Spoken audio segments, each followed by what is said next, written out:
guys, sa ibabaw na naman kami ng bundok. Ito medyo nag-traffic kami ng higit isang oras. Mayroong na-aksidente doon sa dinaanan namin. Kaya yun. Kaya ito tingnan nyo. Lalo na itong car carrier. Nang dahan-dahan yan kasi ano siya. May mga dala siyang napakaraming sasakyan. Yan o. Sana ibigay sa atin yung isa. Mamahalin pa naman guys. Drive natin yung isa. Ayan o. Ayan. Ayan, nilagpasan na namin sila. Dito na naman kami. Akyat baba ito sa bundok guys. Puro itong kalawakan dito. Tingnan nyo naman. Malinis siya guys, malinis. Hindi gaya ng Pilipinas na puno ng mga basura kung saan saan, tapon doon, tapon dito. Dito wala. Kasi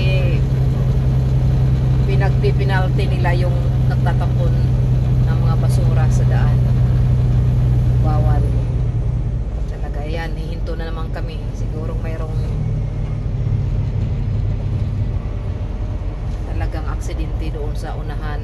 Dinaanan na namin yung isa, hindi ko lang na-covered. Kaya ito na naman kami.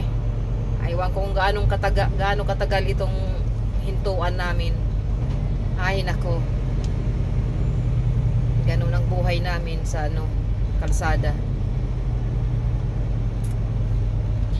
Ayan. Yan na naman. Puro truck ito guys. Puro truck. Kami yung mga nagde-deliver ng mga groceries, mga prutas, mga gulay. Kinukuha namin sa California. Ay, yan kami. Diyos ko, sana matapos na agad mag-uwi. Alright guys.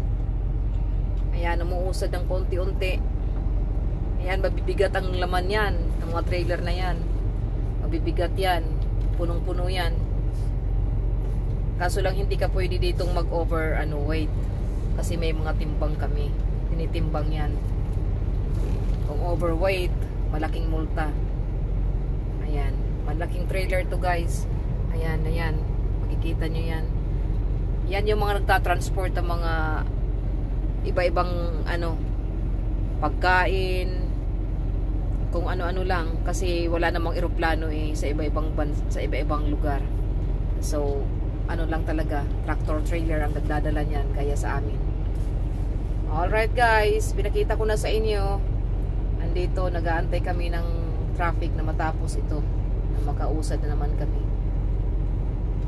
Okay, salamat sa panonood. Hanggang sa muli. Subscribe nyo itong channel ko.